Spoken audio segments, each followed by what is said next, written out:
Ya, jadi nanti 2 minggu ini setelah jadi, saya akan naruh yang untuk mitra gitu loh. Ya. Ya, kenapa kemarin yang jangan banyak negara kan saat itu kan panggung. Oh, berarti saya ini tidak untuk transit, karena itu untuk mitra juga. Nah, kalau itu transit itu kan memang kita perlu, ya, tapi kan kita bikin kandangan tidak asal. Iya, maksud saya itu. Dengan model seperti ini itu juga menarik walaupun dari bambu. Jadi orang datang survei lihat, itu cakep iya, itu loh, tidak asal itu loh Om. Ya. Kemudian dengan adanya beli villa dapat kambing itu kan juga tidak transit Mas.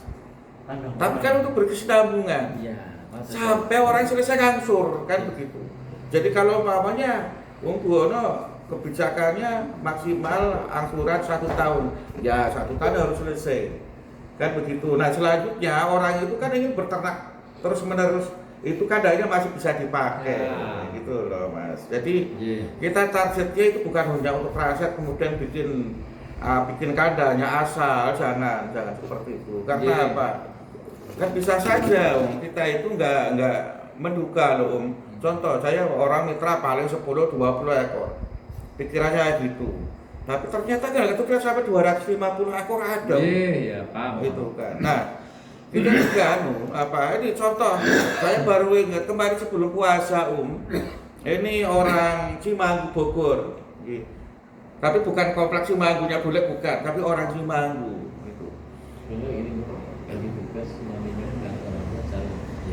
Itu ada menanyakan, dia mau invest 1.000, tapi yang guntingan breeding. Nah, kalau breeding itu saya cari kandang yang aman itu yang umbaran sebenarnya, umbaran. Nah, untuk umbaran itu bisa saja model kandangnya seperti tamboknya Ubono kemarin itu, dibikin seperti itu. Nah, kalau 1.000 itu minimal 2.000 luasnya Nah, 2.000. Kontuku orangnya kan begitu. Kalau mau 1.000 saya bisa nanti, kalau mau 1.000 oke. Tapi harus beli tanah di sini lokasinya.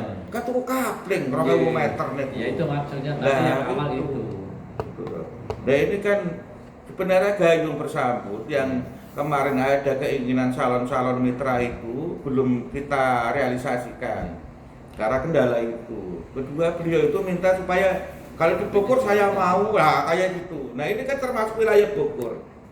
Kabupaten Bogor nih kan. Nah kita follow up nanti gitu. Nah ini contohnya. Makanya kemarin semalam ya Pak De ada yang tanah datar apa enggak gitu kan.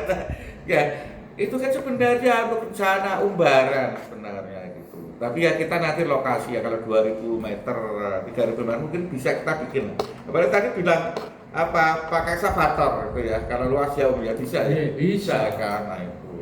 Ekskavatornya kan tidak harus yang 200, cukup yang 80 itu ya. Kita beli yang kecil PC ya. 50 nanti Ya, beli 50 saya. ya itulah ya.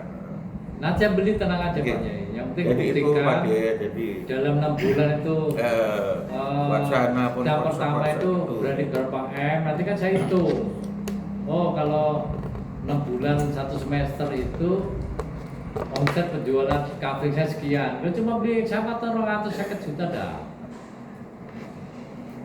Oke lanjut tadi ya terkait yang Mas. Oke, maksud saya gini loh, saya tidak bicara masalah kualitas ya, bukan bicara masalah kualitas kandang dan sebagainya, bukan. Yang mau saya bahas itu hubungan jangka panjangnya seperti apa. Seperti yang disampaikan karena hubungan itu kadang-kadang bermasalah di jalan tuh. Makanya yang saya bangun itu, jangan sampai timbul persoalan itu. Justru kita bicaranya bukan jangka pendek. Jangka panjang seperti apa sih? Itu. Nah, tadi kan ada konsep perumahan, di dalamnya kandang. Itu artinya harus bicara menyeluruh dong. Itu bukan untuk artinya di kandang itu kan untuk melihara. Bukan untuk dijual langsung kan gitu. Artinya kita harus bicara total. Di awal pembicaraan ini maksudnya gitu. Karena bisa saja kalau nggak dibahas timbul di tengah jalan itu persoalan-persoalan muncul. Itu maksudnya. Gini loh Mas gini maaf saya potong dulu ya. Jadi pengalaman saya apapun kita ini acuannya kan kontrak Mas kita. Setiap kita mau bikin kerjasama itu nanti kan ada klausul, jenengan ngasih masukan standar dulu deh, standar dulu, kemudian nanti ada tambah kurang. Umpama jenengan kurang ini bikin klausul, baru dituangkan di situ. Tetapi namanya manusia hidup itu kan hari ini, besok, lusa yang akan datang kita nggak tahu. Yang penting sudah diikat sama kontrak gitu. Mau kita sekarang mau ngomong ini kita nggak tahu kok ke depan. Ini pengalaman saya. Itu setuju banget Mas kita itu. Makanya kan nanti dituangkan di kontrak. Pihak pertama siapa, tanggung jawabnya apa, pihak kedua siapa, tanggung jawabnya apa, pihak ketiga jawabannya apa, jabatannya apa, tanggung jawabnya di situ.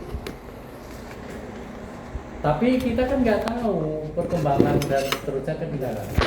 Nah, harapannya pasti kita ini, buktinya saya sama Maski dari 2004 kok, saya udah 22 tahun, belum pernah kita berselisih paham. Kalau mungkin 2 bulan nggak ketemu ya soal kesibukan kan. Jadi selagi kita niatkan Bismillah, niat kita kerjasama, kemudian tetap kita ikat dengan kesepakatan notaris. Jabatannya apa, tanggung jawabnya apa. Jabatannya apa, kan nanti kan ada komisaris, direktur utama, direktur keuangan, direktur operasional, ya kan. Ada orang luar yang tidak punya saham tapi kita libatkan, kasih saham kosong. Artinya kalau modalnya udah kembali baru kita kasih saham isi. Tentunya kan gaji, fasilitas dan lain-lain harus kita penuhi. Itu nanti teknis lah. Nah, usaha itu kan menyesuaikan isi kantong. Lah masa tanah bagus begitu sampai terbengkelai. Kenapa? Ya jujur aja, saya keuangannya tersendat. Saya lagi jual tanah Cibarusa, Pak. 1 hektar 5 miliar. Pembayaran pertama buat nebus sertifikat. Pembayaran kedua buat operasional. Tinggal 1,9. Sudah nunggu 5 bulan, pas jatuh 1 Desember sampai sekarang belum bayar. Ya itu kan siapa tahu kan memang harus nunggu jenengan-jenengan, kan kita nggak tahu. Kalau mama saya punya uang itu saya nggak perlu investor. Mau saya udah 14 tahun kok bertahan, ya kan? Gitu. Jadi saya sering ngomong sama Mas Ki, yuk Mas Ki yuk, siapa tahu ada pendana investor. Ya kalau saya maunya kan 100% saya kuasai kan hasilnya. Tapi kalau Allah nggak ridho kan berarti melibatkan